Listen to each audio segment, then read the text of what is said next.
Welcome to episode 138 of the Jackson Rudolph Podcast. I'm your host, Jackson Rudolph, and today we are joined by two friends of the show. I think this is our third or fourth time having the legendary duo, Don and Christine Rodrigues, on the show. It's become an annual staple that we have, and that I am so fortunate to have them on the show every year, right before Ocean States, to talk about all of the innovative and exciting things that they're doing with their event, as well as take a little trip down memory lane and talk about some other podcast relevant stuff along the way. But first and foremost, thank you guys both so much for taking the time to come on the show, and a happy belated birthday to Coach.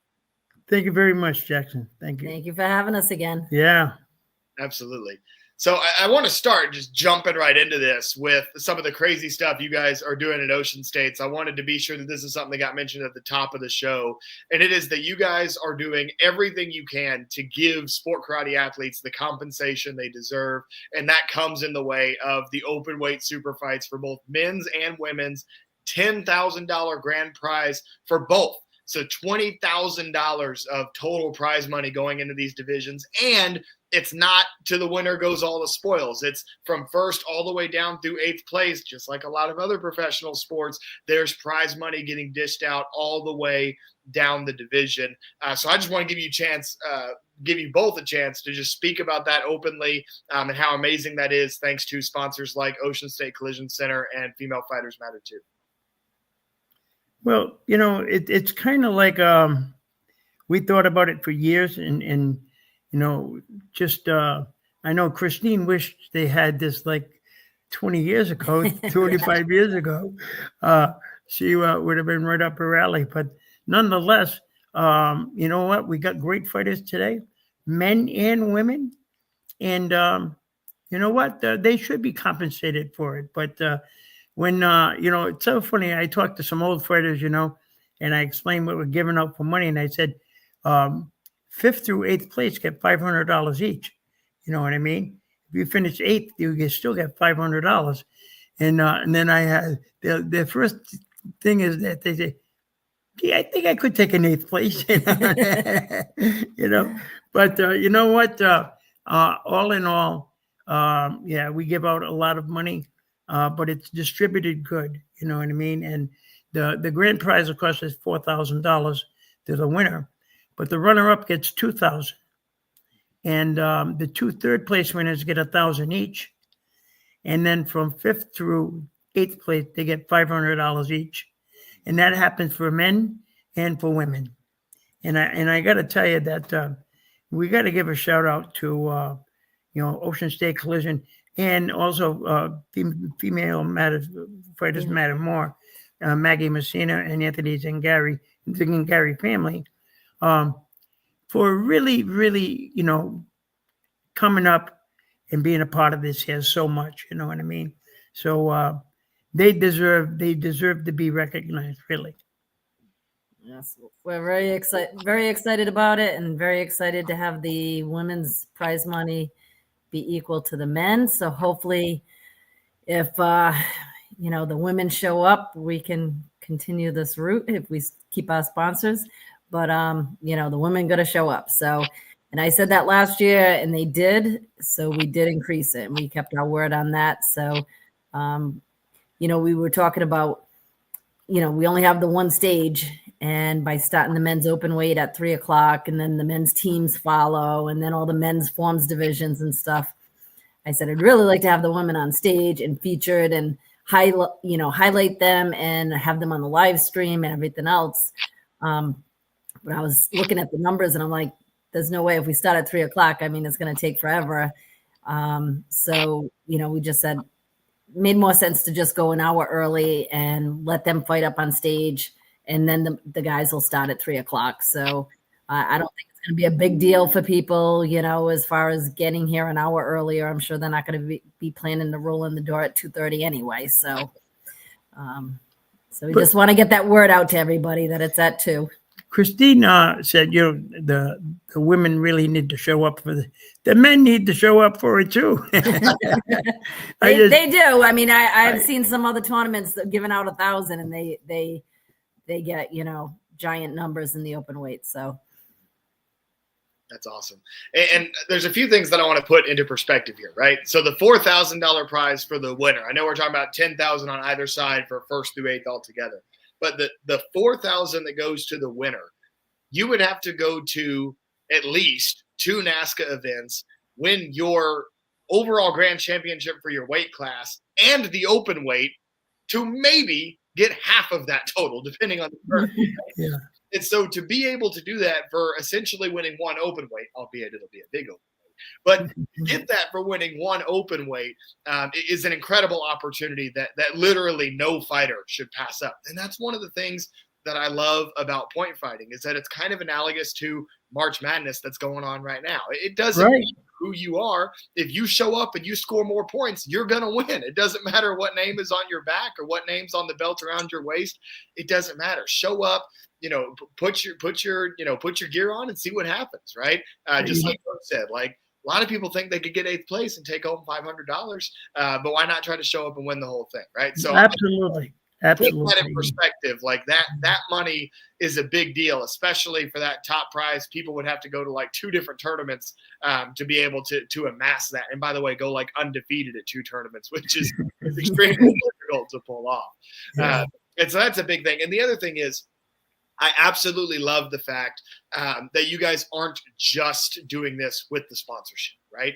It's not just the money alone that's making the women's equivalent to the men's, but it's also the fact that you guys are making an effort by starting the women's at 2:00 to not just say, hey, we're compensating them equally, but we want them to get the same exposure. Live streams through Juventex TV are going to be happening. Sport Karate Zone is obviously going to be covering the event. And then I'll be on the mic for you guys Saturday night for the night show when we stream that as well. We'll talk about that more in a little bit.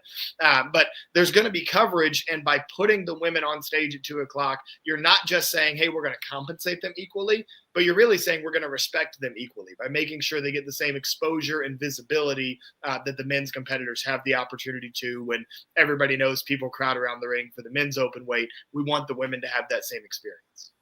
Absolutely. And Jackson, I would like to just a little thing on registration. If everybody that if you go to a school or a team, you're part of a team, they should all register under the same exact name in the system, because, you don't want to draw someone from the same team or your same school on your first match. And it makes it very hard when you're shuffling 40 plus competitors and then having to juggle, how do you decide where to move someone to be fair? So if I always use Paul Mitchell as an example. If I register as Team Paul Mitchell and he registers as JPM, the computer thinks it's 2 different teams. So it's not, the computer doesn't know it's the same team. So they're going to possibly put us up against each other on the first match. So, get with your team, your coaches, get everybody registered under the same exact name. It could be the Team Rodrigues or Team Rodrigues. Just that "the" is going to make a difference. So yeah, well, it's weird because we get the count from Mochi on who brought the most people. You know what I mean? It's right in the computer. And one year Jesse Ray says, "I brought more people. I know I did." That ain't what the computer says. You know what I mean? And you know what? He looked into that. And some of his kids were putting down their elementary school, things like that there, you know what I mean? So when they said school, they just put their school that they're going to, and that's, I think, how we lost first place, I think it was, And that's when we decided, you know what? Let's give first and second place out, So this year for the grand prize for the most supporting schools, we decided that we're going to give 2 86-inch color TVs out. You know what I mean? And that was Anthony's and Gary's idea. Mm-hmm. Anthony said, you know what? You give them one big one and then one a little smaller. Let's get 2 big ones. You know what I mean? So Anthony was very much a big part of that. Yeah, and he is the sponsor of that Most Supportive School Award as well. So yeah. So and they're huge, as you saw, Jackson. You know what I mean? Those are some big TVs, yeah. And obviously a huge shout out to Anthony Zangari and his generosity to make so much of this happen.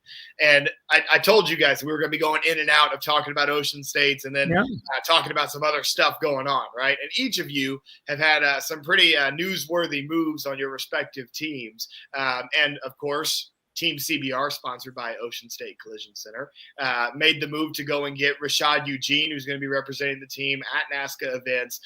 Obviously a big deal. Rashad is always a fan favorite. And so, Christina, I just wanted to give you an opportunity to talk about making that big move. Yeah, I think Rashad, I've always liked watching him. I've liked his sportsmanship.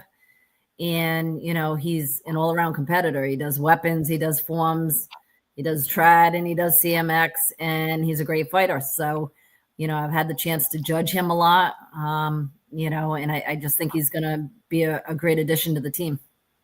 I think so, too. I think he's a great kid, great guy. I like watching him, and he's very entertaining, as you can see, and a lot of talent there. So she made a good move. They made a good move bringing him on their team.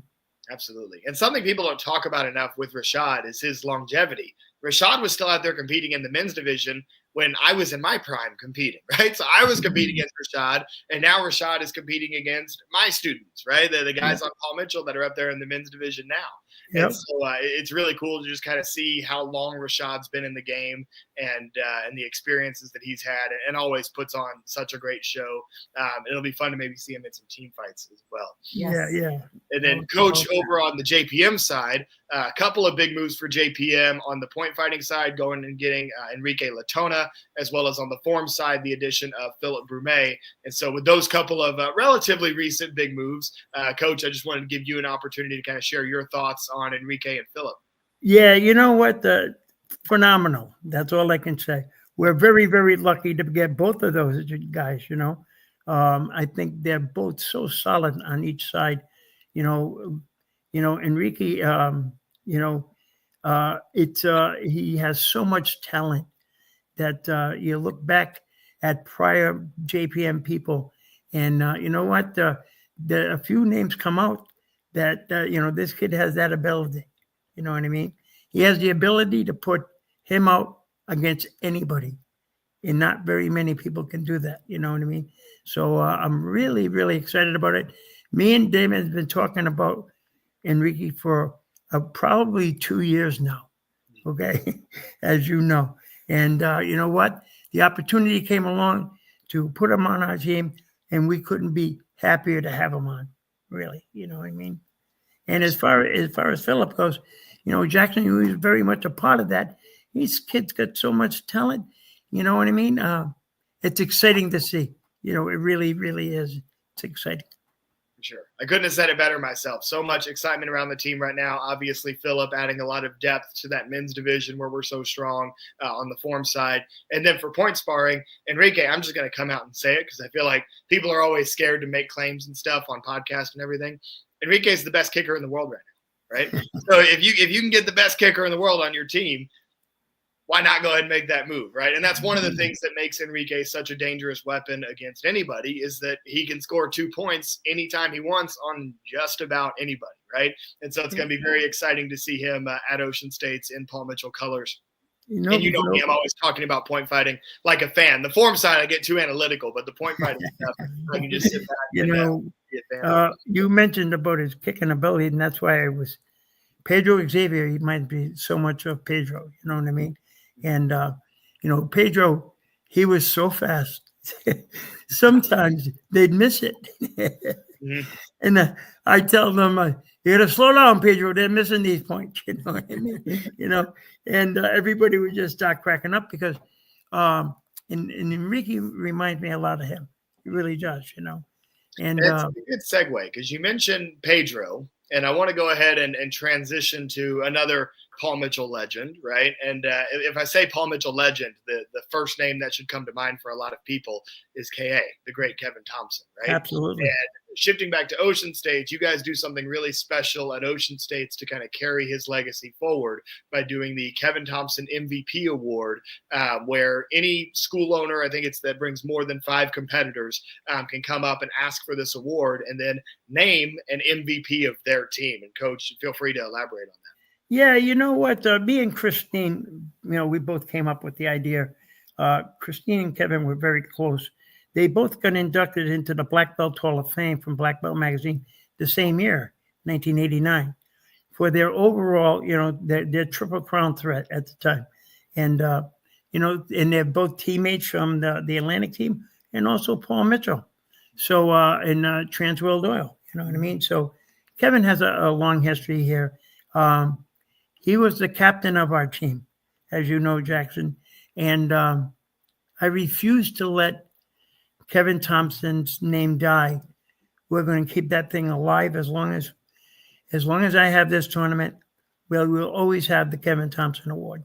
And what it is it's probably like an 18-inch cup that's really, really nice. And on the bottom, it says the Kevin Thompson MVP Award. And what we do is an instructor would come up and we give the instructor this trophy to give to one of his students who he feels deserves to be like the MVP. Now, that student doesn't necessarily mean that he had to win everything at the tournament. There's some kids that really worked hard but came up just a little short. Or maybe they went to the tournament and that's the best performance they ever had. And you know what I mean? That can happen too. But that's the instructor's decision. Or coach. Or coach, right, exactly. You know what I mean? So I forgot somebody said to me, why are you putting me in this position? And I said, it's a great position to be in. You get a chance to choose one of your people. You know what I mean? And so forth. And you know what? We had so many people, come up and ask for the trophy. And I have them right behind me, right at the podium there. So, when they ask for it, come and get one, and I'll give you the trophy. You know what I mean? And it gives me great pleasure to give this trophy to someone to get to one of their students. It really does. That's awesome. I love that.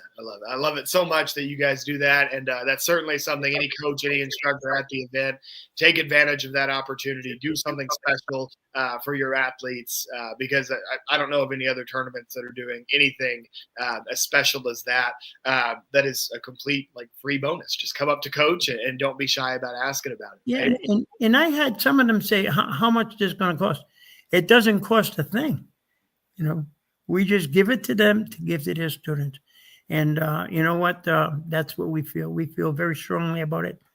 And, Kevin was a special person, as you know. You know what I mean? And I think about him all the time. I'm sure you do too. It's just on the back, on all our apparel, we have KA Strong on it all the time, and that's Kevin, For sure.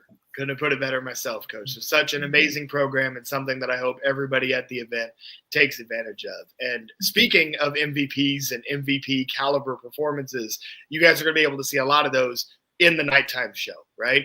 And the nighttime show is going to be available on Uventex TV. Like I mentioned, I will be on the mic. And one thing that Forms and Weapons competitors are really excited about is that because everything is going to be streamed through the Uventex platform, competitors will be able to use whatever music they want. No royalty-free stuff, any music they want, just like the good old days.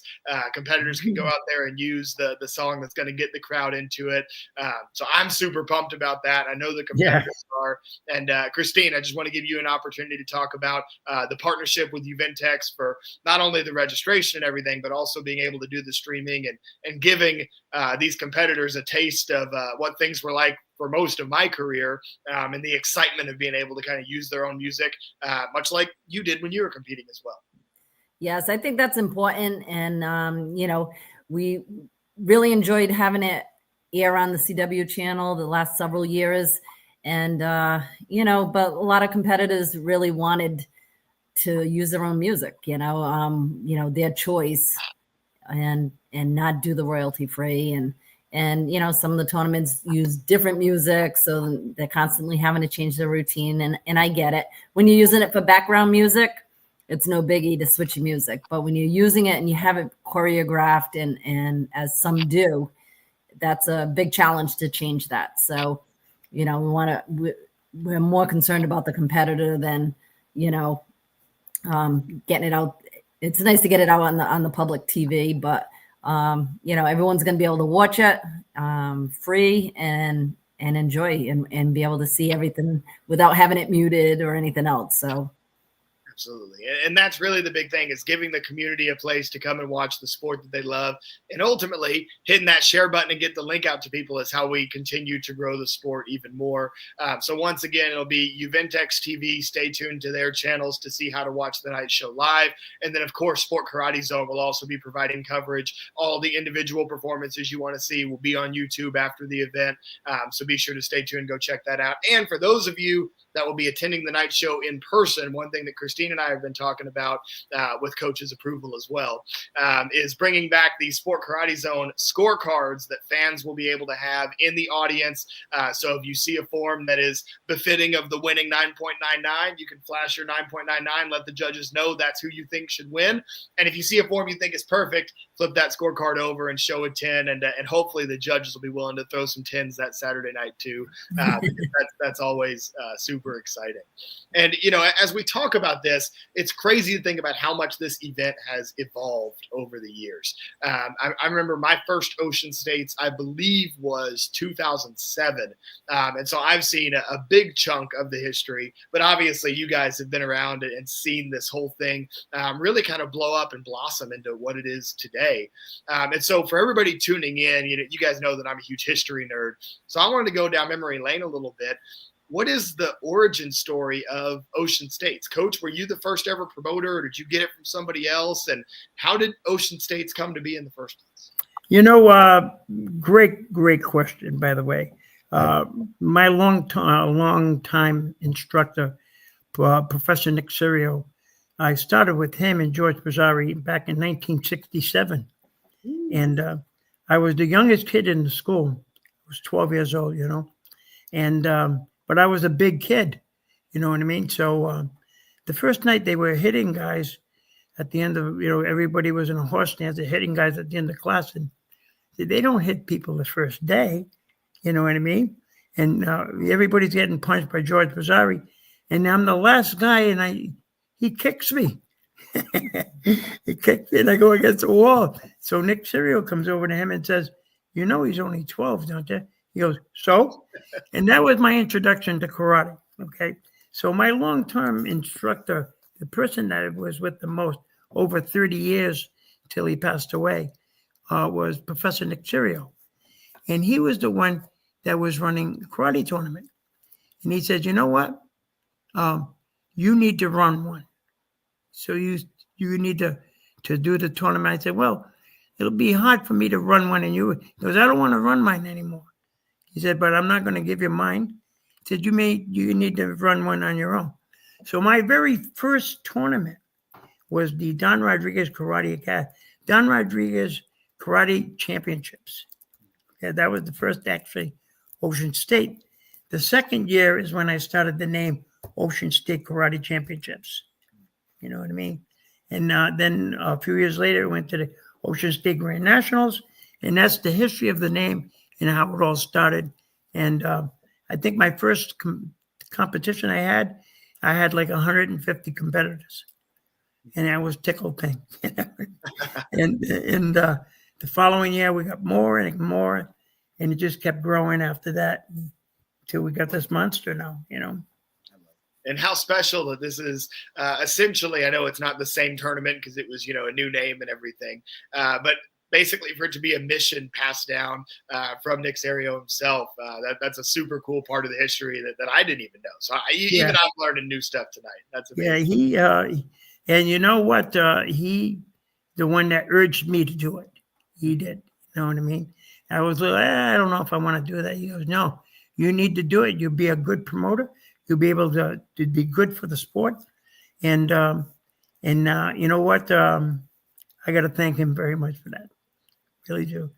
You know, and I think one of the big thing, we've had a lot of different celebrities and special guests over the years. But one thing that I think, stands out in my mind is that when I was on the Trans World Oil team back in the day, or the Atlantic team, we debuted at the Ocean State Grand Nationals. Team Paul Mitchell debuted at the Ocean State Grand Nationals. The following year.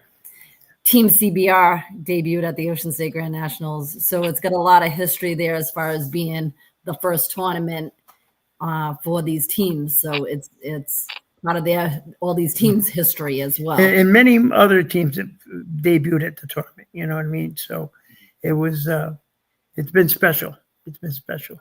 That's awesome. And by the way, that's something that I tell a lot of my students that are, trying to figure out their tournament schedule for the year and everything. And we go down the list of why you should go to this tournament, that tournament. And one of the big things that I say about Ocean States is the history.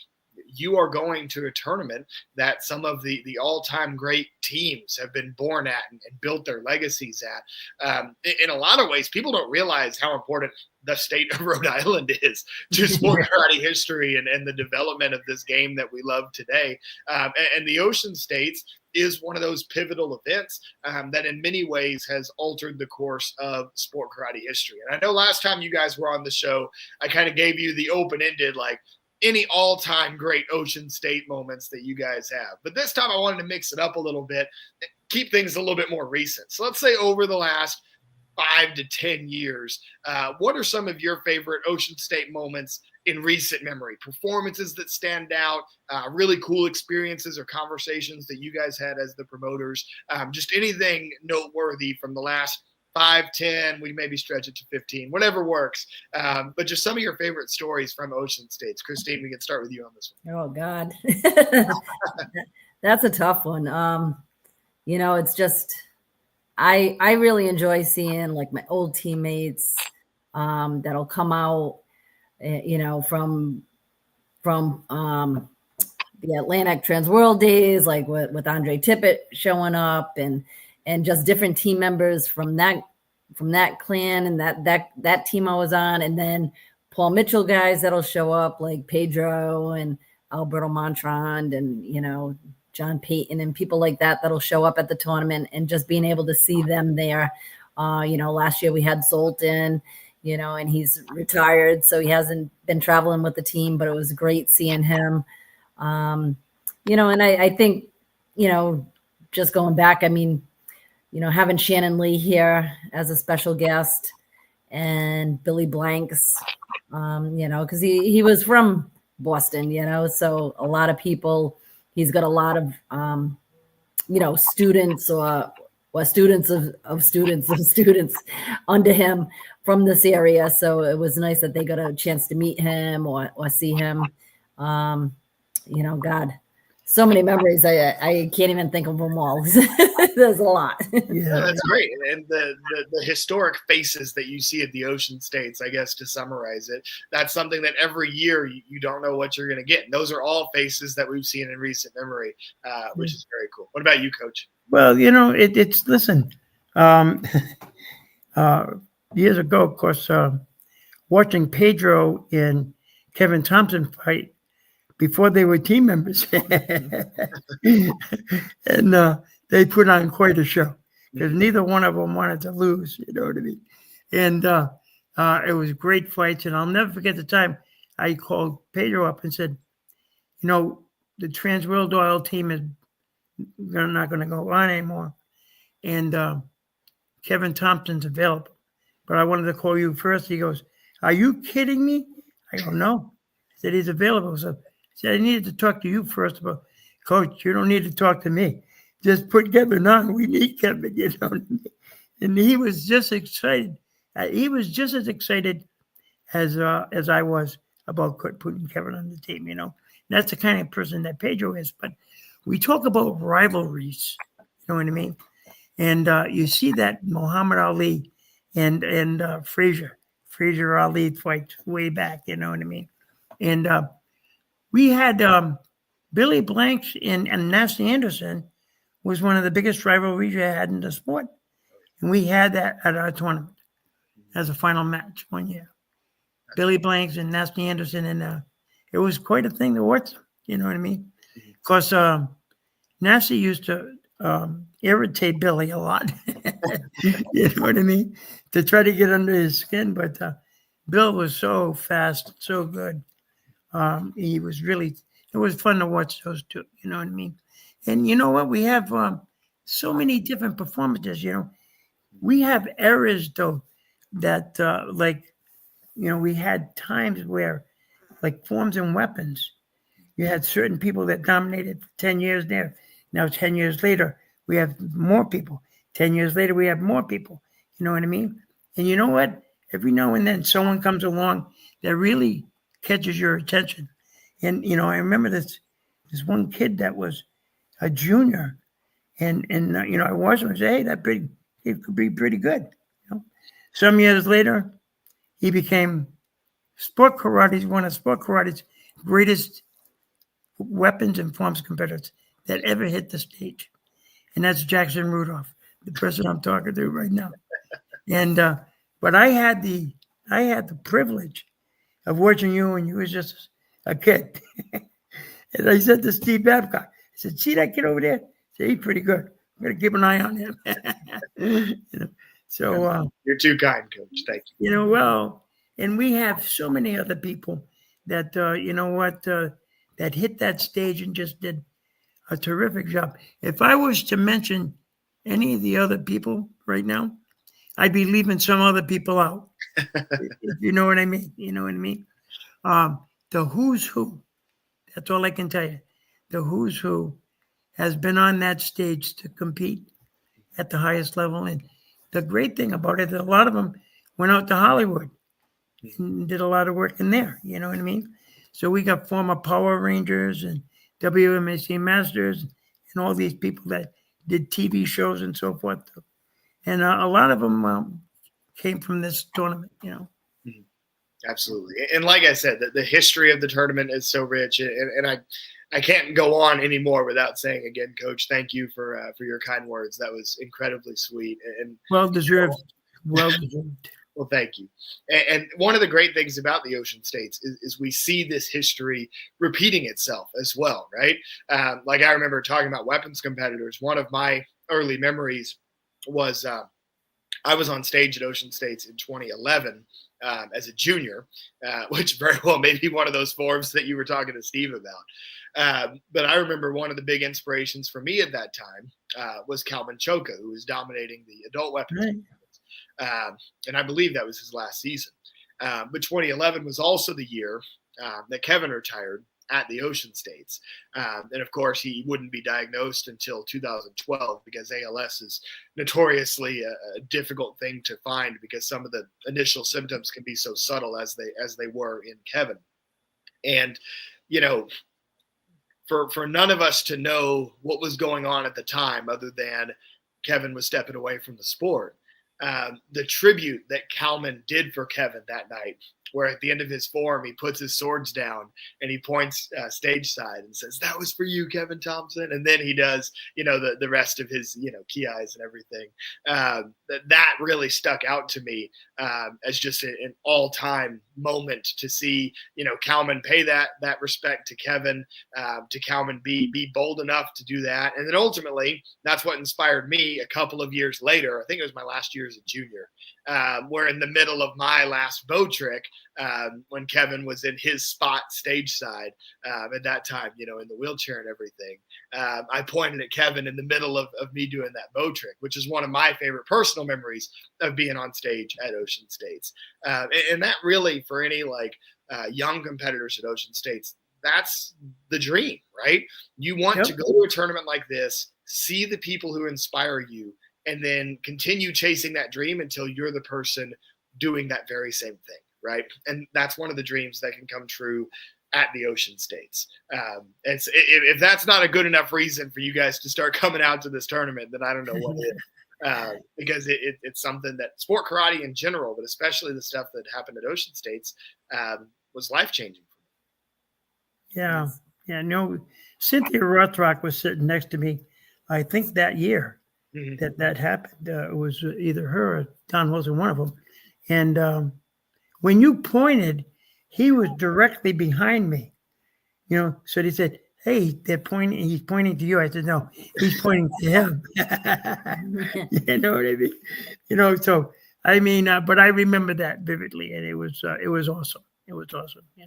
Thank you, Coach. And so another thing that was awesome, quite the segue, right? And I know we're getting close to the end of the show here, but I wished you a happy belated birthday at the top of the show. But you also had quite the awesome surprise party. It was a big deal, 70th birthday, right? And one of the things that was so cool just seeing those pictures is members of your Team Paul Mitchell family that came and were able to support. Obviously, I wish that I could have been there as well, but unfortunately, the podcast will have to do. But, Coach, I just want you to speak a little bit to the family aspect of Team Paul Mitchell, how special it was to have some of those people there. And outside of just our team, how special that is in sport karate that you can form these lifelong bonds and friendships that truly are lifelong. You hold them for the rest of your life. It's a transformative experience, right? Well, it was really special having Mike Conroy was there, of course, and Alberto Montron and Paul Garcia Stingo. He was there with, you know what I mean? And Pedro was supposed to be there. Joe Pina told me that he was coming down. I said, it wouldn't surprise me if he got lost. Okay. but something came up and Pedro couldn't make it, but I know he would have been there. Of course, Chris Rappold and Steve Babcock were there, and you know what? Rocky was there, and with all of us there, it was special. It was going back, because our original team was very, very tight knit group. You know what I mean? And when someone lost, everybody on the team felt the pain. You know what I mean? When somebody won, everybody felt like they won too. You know what I mean? And that's what we want to get. And that's what we always have on our team. You know what I mean? It's kind of like I really love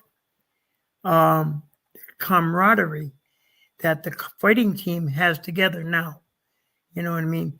They really, really look out for one another. They really want to win.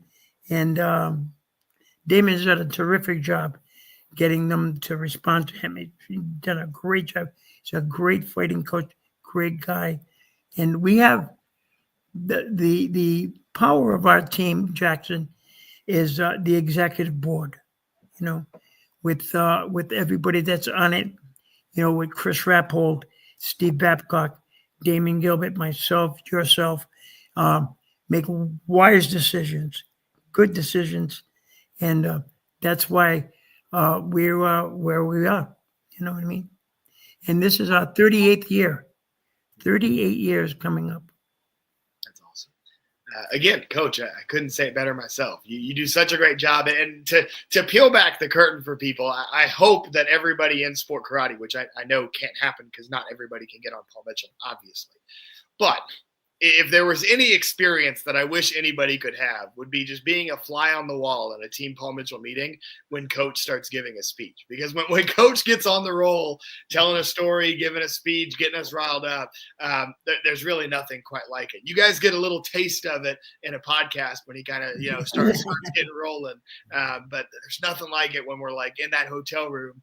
I won't say the privacy of the hotel room because Coach gets loud enough that you could hear him from a few rooms over. But it's just awesome. And so one of the things that I want to close with, obviously, Coach, with your experience as a legendary coach in the sport, and then Christine with your experience as an all-time great competitor, forms weapons fighting.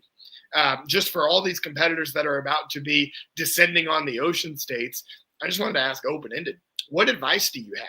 Given the amount of knowledge and wisdom that you have about this game, what are the things that you think a new competitor or even a seasoned competitor that has a goal they want to accomplish at Ocean States, winning the overall, winning the super fights, whatever the case may be? Christine, we'll start with you. Just your advice as an all-time great competitor, what would you want competitors to know? Well, I think, the training is all before the competition, working hard and once you get out there, it's muscle memory, and it's, how it's more the mental part once you're there. You can get defeated before you even enter the ring by seeing certain people and getting intimidated or feel the pressure. And it's all how you deal with that pressure. You deal with it as saying, oh God, what if I mess up? There's so many people here, or this one's here, that one's there. Or do you say, if I nail this, how awesome is this going to be for this one to see me, or for it to be on, I'll make stage and everything else. So, a lot of it's all mental prep.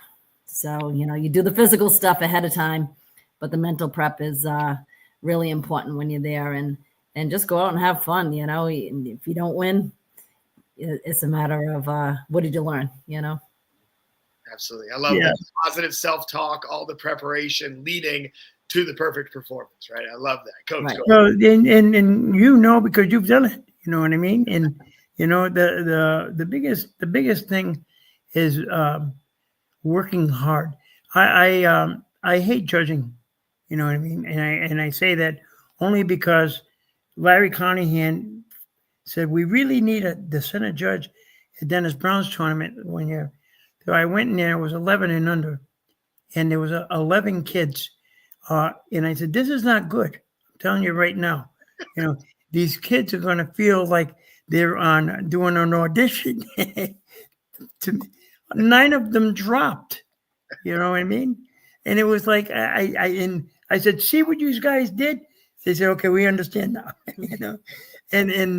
But I stand in the background and watch a lot of people. And there's still a lot of people on that stage. Wish we had more money. That's all I could say, because there would be more people on our team. But you know what? I love the people we got on it, and I love seeing the growth that's up there. And there's a few people that have caught our eye. Now, the beauty part about it is there's more teams popping up all over the place.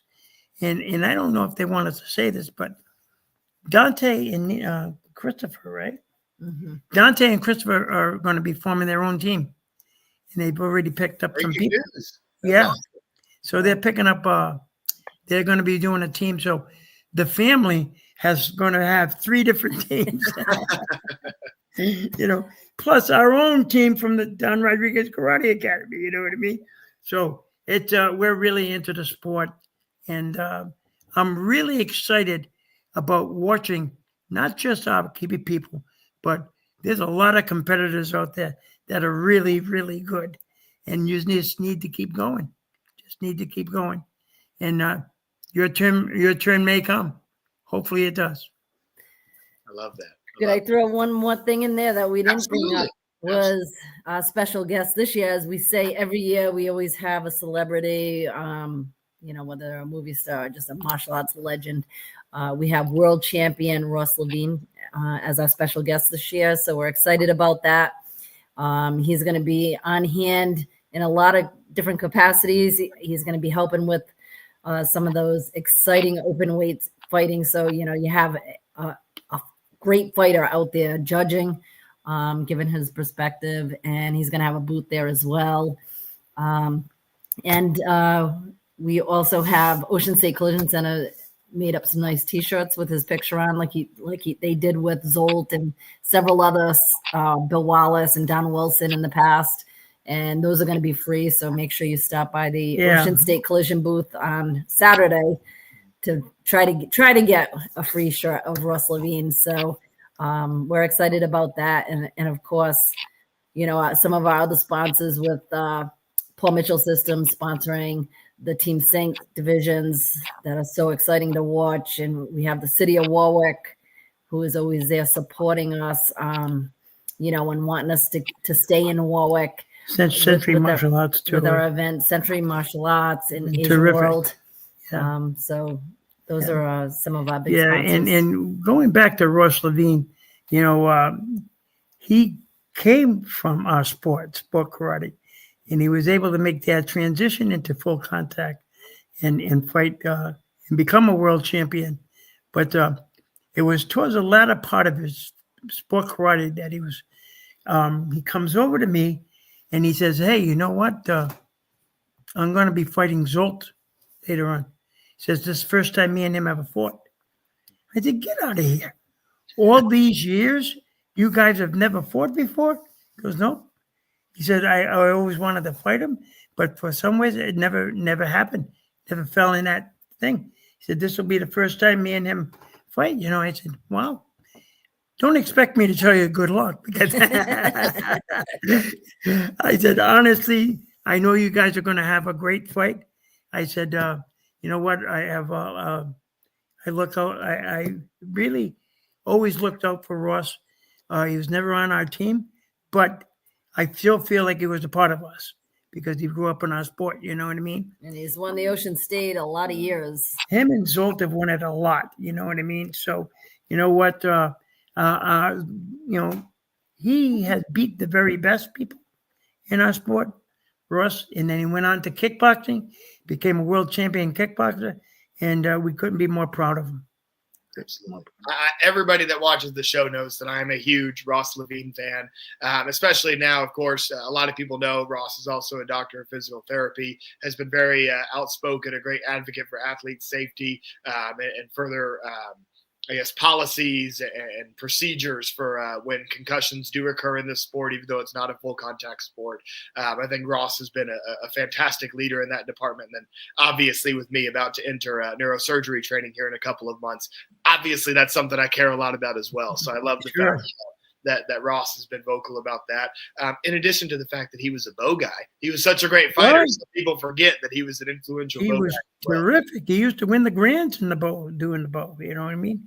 He was really good, good martial artist. So, Ross, if you're watching this, we got to get you back on the show sometime too, my man. And Anthony Zangari, I know that you're watching as well. I have my Zolt shirt. I better get a Ross shirt as well. Just put it behind the table. Just make sure I get my shirt. Right? It's funny. At the night, Anthony brings out the CBR team to go up on stage, and each team member grabs a certain amount of shirts and they throw them out to the audience. So when Anthony got up there, all the shirts were gone. So he didn't have any shirts. So this year he says, I got a box of 25. And no one's touching it. You know what I mean? So, no, they're going to be throwing a lot of shirts out at night also. I love it. That's awesome.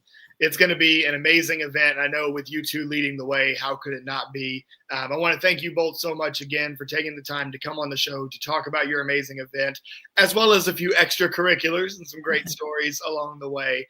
So just one more time from the bottom of my heart, thank you guys so much for your time. Any last words, closing comments?